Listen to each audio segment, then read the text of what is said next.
Greetings of the day to all of you. In the last lecture, we have discussed mesh analysis and also nodal analysis as well as mesh analysis through inspection. Before that, we have been discussing nodal analysis for a while and solving problems on the same. And today we will solve a question with both nodal analysis as well as mesh analysis. The question will have a dependent source so that you have some practice on solving circuits with dependent sources. We will solve the same circuit through two techniques, that is through nodal analysis as well as mesh analysis, and of course you will get the same result.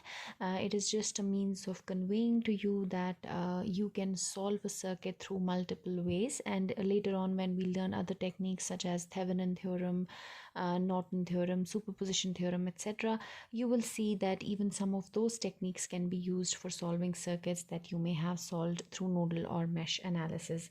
So let's quickly take the example. So we have a voltage source, say 24 volts, and we have some resistances.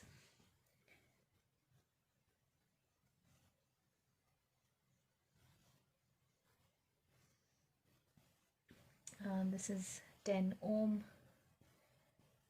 and this one is 12 ohm. Then you have a 4 ohm resistance, a 24 ohm resistance. So this is 24 ohm, this is 4 ohm, and finally you have a dependent voltage source. This is a voltage source, but it is represented by a diamond shape, which means that it is a dependent voltage source whose voltage across the source is equal to 4 times I naught, where I naught is the current flowing in this branch. So this is I naught. I have told you before when we were discussing circuit elements that dependent sources, whether voltage or current sources, the voltage across them if they are a voltage source or the current through them if they are a current source depends upon either the voltage or the current at some other location in the circuit. So it's not necessary that this voltage source will have a voltage being equal to 4 I naught. It can also be equal to 10 times Vx, where Vx could be voltage across some random resistor.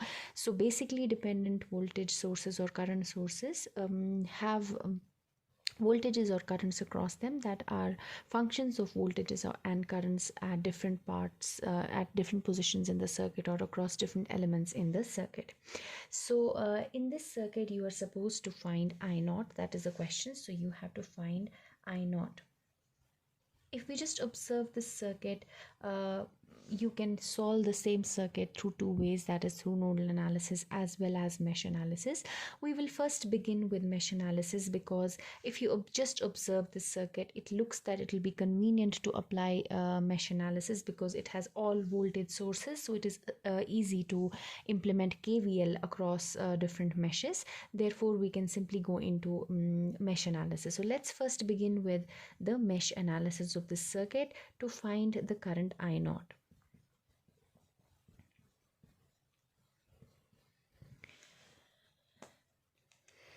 Before I go into mesh analysis, let me identify the meshes. I have mesh number 1. Let me define the current through it as I1. Mesh number 2, current through it is I2, and mesh number 3, current through it in the clockwise direction, of course, is I3, which tells me that this current over here is I1, this current over here is I2. The current I naught, which flows in the 10 ohm resistor, is basically I1 minus I2, which of course I achieve from applying KCL at this node. This again along the 24 ohm resistance is the same current I2, and then if this current is I3 over here, then the current flowing in the 4 ohm resistor in this direction is I2 minus I3. So this current over here in the 4 ohm resistance is I2 minus I3, and these two currents, if you see the 12 ohm resistor, these two currents are adding up. So I1 minus I2 plus I2 minus I3. So this current is over here is I1 minus I3. So it is I1 minus I3, and then I1 minus 3 adds up to I3, and again you get I1 flowing back into the 24 volt source. So I've just identified the mesh currents and then written all the element currents or branch currents in the internal parts of the circuit by applying KCL. So once I have done that, I'm now ready to apply the Kirchhoff's voltage law. Let's first begin with the first mesh. So I have a voltage rise that is minus 24 volts. Then I have a drop in the 10 ohm resistance. So plus 10 times current flowing through that is I1 minus I2, I1 minus I2, and then I have another drop through the 12 ohm resistor, and the current flowing through this is I1 minus I3, and the whole thing is equal to 0. So this is my first equation. The second equation, if I go about solving this, is I know that this is producing a drop like this. So if I go clockwise in the second loop, I'm actually going along the voltage rise, that is from negative to positive. So I take this as negative. So minus of 10 times I1 minus I2, and then there is 24 volts drop, 24 ohm resistor is producing a drop while current I2 flows through it. So plus 24 times I2, and then I2 minus I3 is producing a drop in the 4 ohm resistance. So plus 4 into I2 minus I3 is equal to 0. So this brings us to the second equation. Finally, we move to the third equation on the third loop. So we have I1 minus I3 is producing a drop on the 12 ohm resistance, but if we go clockwise, we are going from minus to plus. So it is minus 12 into I1 minus I3. And I have identified the current direction of I2 minus I3 in this direction, which means that it will produce a drop like this, which means I'm again going from the negative to positive as I move clockwise, which means there is again a negative sign. So minus 4 times I2 minus I3, and then you are going from plus to minus, and the magnitude of this voltage is 4 times I naught. This is a voltage source, so what is given to you is the voltage across this voltage source. It is equal to 4 times the current flowing in the branch in the 10 ohm resistor, but this is actually the magnitude of voltage 4 times I naught. Do not confuse it with current, because this is a voltage source, so what is given to you is the magnitude of voltage across it. So you have plus 4 times I naught is equal to 0. You can also write I naught as I1 minus I2, because you know that the current flowing through the 10 ohm resistor is I1 minus I2 in terms of the mesh currents. Since all your current variables are in terms of the mesh currents, it's easier to write it in terms of the mesh currents itself. So you have I1 minus I2 is equal to 0. If we just rearrange these equations in the form of a matrix, we will get something like a matrix. I want to solve it. There will be a set of 3 equations. You can solve them by elimination or through a calculator, but I want to solve it for using the Cramer's rules. So I will write it these 3 equations in the form of a matrix.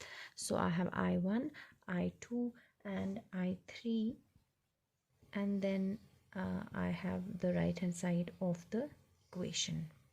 So if I see the coefficient of I1, it is 10 plus 12, that makes it 22. Then I2 is minus 10, and that's it, so it's minus 10.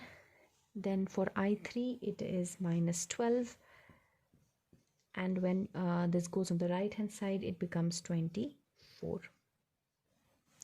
Okay, when we move to the second equation, the coefficient of I1 is minus 10. The coefficient of I2 is plus 10 plus 24, that makes it 34, plus 4, that makes it 38.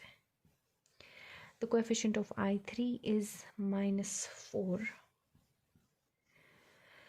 The coefficient in the third equation of I1, it is minus 12 plus 4, that makes it minus 8.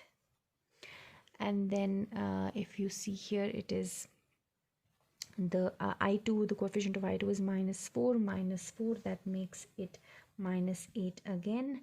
And that of I3 is 12 plus 4, that is 16, and that's it. So that is 16. If you see these equations, there is no constant. Everything is coefficient of the variable, so these become 0 and this also becomes 0. So this is your set of 3 equations represented in matrix form, because I want to solve it through the Cramer's rule. So first thing is to find delta, that is the determinant of this matrix. So delta, it is equal to 22 into 38 into 16 minus 32 plus 10, this is minus 160, this is minus 12 into 8, that is 96, and then you have minus 8, so this is 40, minus minus becomes plus 38 into 12. So if I solve for the determinant, that is going to be equal to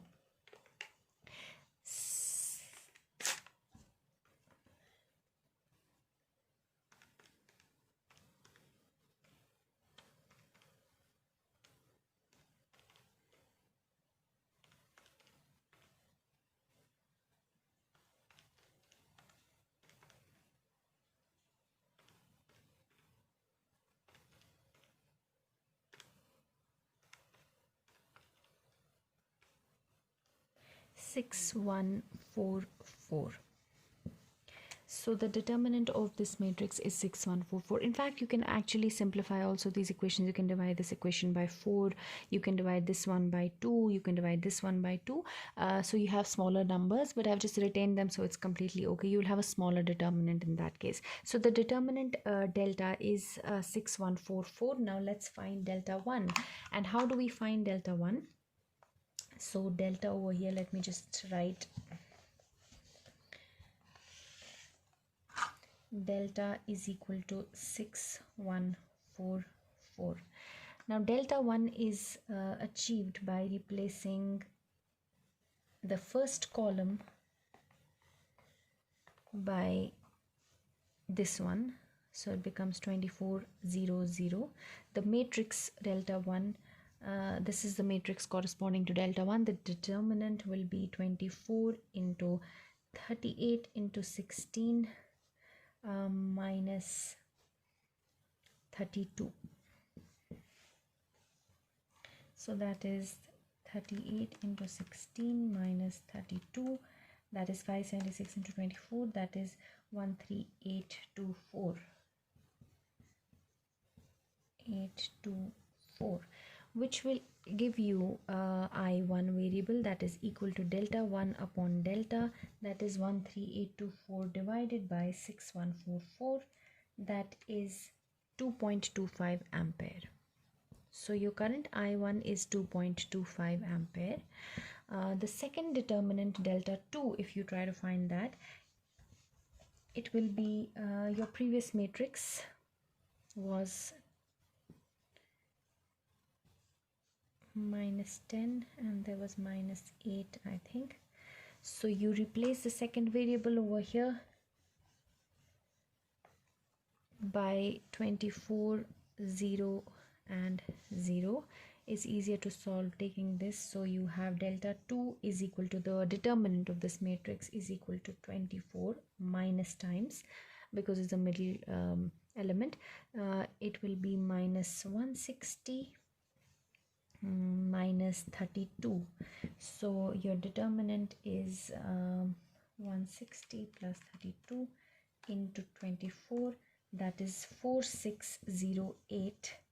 And if you try to find I2, it will be delta 2 by delta, so it is 4608 I2 will be 4608 divided by 6144, that is equal to 0.75 ampere. You don't really need to find I3 because the question asks you to find I0, and I0 is simply I1 minus I2. So I0 is equal to 2.25 minus 0.75, and that is 1.5 ampere. So I0 is 1.5 ampere if you have used mesh analysis to solve this problem. Now mesh analysis has already it was very simple, intuitive to implement mesh analysis because the circuit had only voltage sources, so therefore there was no need to create a super mesh, and you could simply go about writing KVL equations for each mesh and then solving using Cramer's rule or simply by elimination. Now we have found the solution 1.5 ampere using mesh analysis with a dependent source.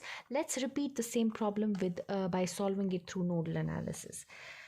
I would also suggest you that whenever we have numerical problems in the video lectures, just see the problem and then try to solve along with me in your own way. Don't just look at the video or just see what I'm doing. Try to do your solutions on your own, and that will help you enhance your problem solving skills. Secondly, I have already mentioned it in the Google sessions or live interactive sessions that you need scientific calculators. So I hope by now everybody has purchased one, especially the one that I had shown to you. So let's move to solving the same problem now, but using nodal analysis. So we have the same 24-volt source, and then we have the same set of resistances,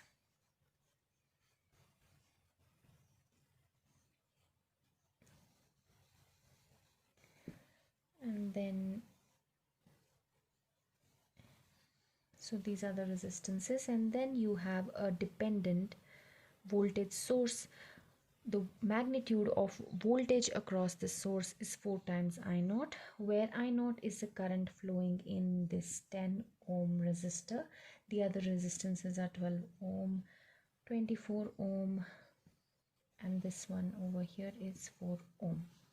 Now first of all, we have to solve the same problem, and we already know the answer. We have to get I0 is equal to 1.5 ampere, but we want to do it using the nodal analysis technique. So the first thing is to identify the nodes in the circuit. Let's call this one as our ground node or the reference node. So this one over here is our reference node. Let's label it as O or 0, whatever you may call. And then this particular bus is your another node. Let's call it V1. So this is V1. Let's call this 2 as V2 and this one as V3. There is no other node in the circuit. This is a common potential point, and then these three elements connect over node 2, these three connect over node 3, and these all connect over the ground node. So there are 3 non-reference nodes and 1 reference node, which tells you that you will get 3 equations.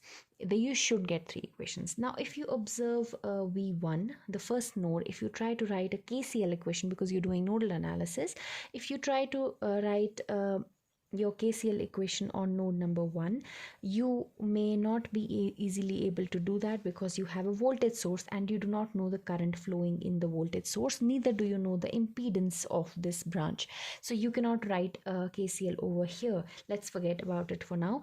Let's move on to the second node, V2. I can easily write the current through this branch because I have potentials V1 and V2 divided by the resistance. Again, I can write potential through the current through this branch, but I cannot write the current through this branch because it is again connected to a voltage source. So again, I cannot write a KCL equation on node 2, which means that I am already missing out on 2 equations.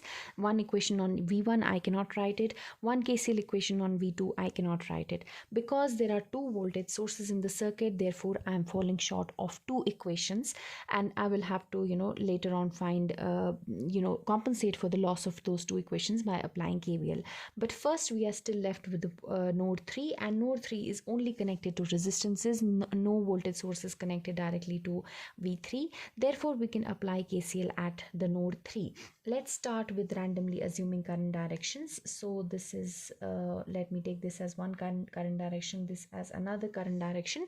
So current entering the node 3 is V1 minus V3 divided by 10, because this is a 10 ohm resistance. Then another current entering the node is V2 minus V3 divided by 4, and then the current leaving this node is minus V3 divided by 12. So this is equal to 0. So this is one equation, I already have it. I cannot apply KCL at the other two nodes. Now what I can do definitely is that I can apply KVL, and by KVL, or you can say I can just simply give these nodes the voltage of the voltage source. I'll explain how. So say this at node 1, the node 1 is there is a voltage source connected directly between a non-reference node and a reference node.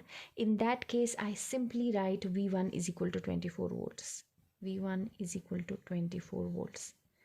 Right? So I've not really created a super mesh, a super node. I can simply, because I have a voltage source connected between non-reference and a reference node, therefore I simply assign the voltage of the voltage source to the non-reference node. Let's move to the second node V2. Again, there is a voltage source connected directly between the non-reference node and the reference node. Therefore, I simply assign this voltage to the non-reference node. So V2 is equal to 4 times I naught. But I can also, because I am not working in terms of I naught as a variable, and I know that I naught is the current flowing through this branch. So this current is equal to 4 times V1 minus V3 divided by 10. Right? This is basically V2 is equal to 4 times I naught, but I naught is equal to V1 minus V3 divided by 10. Please take care of the directions when you are following the directions. Whichever direction you follow, write voltages along those directions. Make sure you're careful about the signs. So you have 3 equations now, and you have 3 variables, so it should be pretty easy for you to solve. You can simply substitute for V1 in this, and then you will have only 2 equations in terms of V2 and V3. So let's quickly do that. I can write this as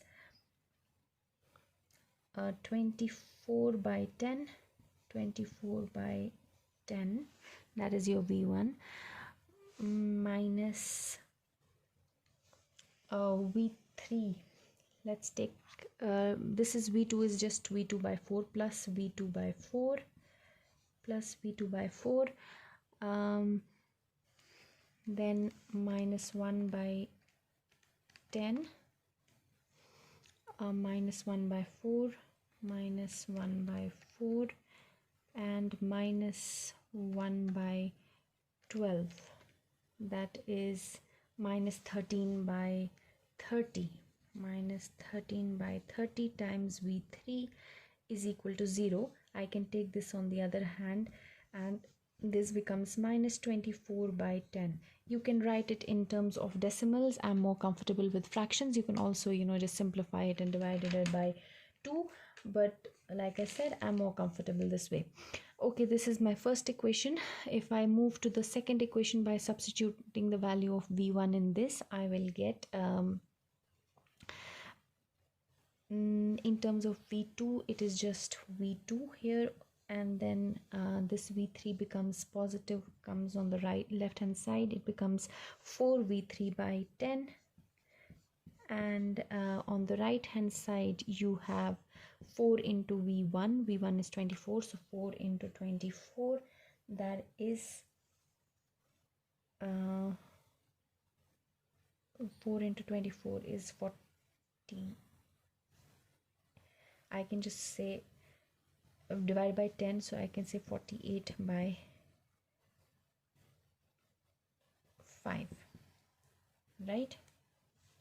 So this is 48 by 5. Now I have two equations in terms of V2 and V3. I can use Kramer's rule, but it's just two equations. I can also use a calculator. You can even solve three equations on the calculator.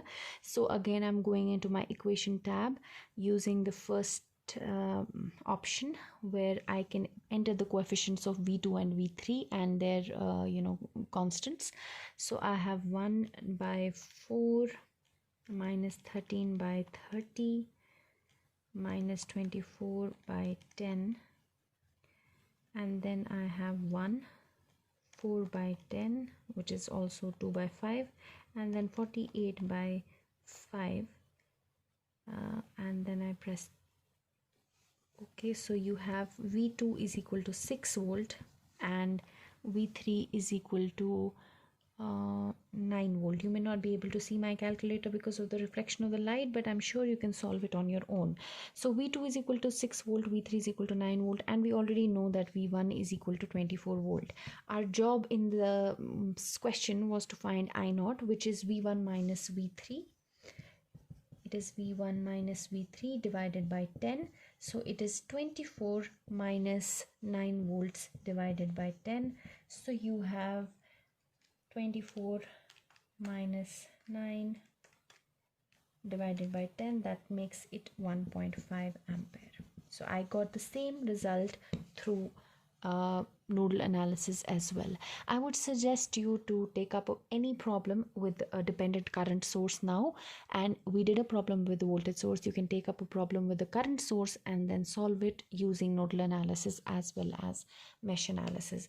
So that is all for today, solving one problem with dependent sources and solving it through nodal analysis as well as through mesh analysis, both giving you the same result. It just tells you that there are different techniques of solving a circuit, but eventually they yield in the same result. So basically mesh analysis is working in terms of currents and KVL primarily, and nodal analysis is working in terms of voltages and KCL primarily. So that is all for today. It was a short lecture just to solve a numerical problem. I hope it was clear to you. The next session, I suppose we will have a live Google session, so we can solve some problems in that session. That's all for today. Thank you very much.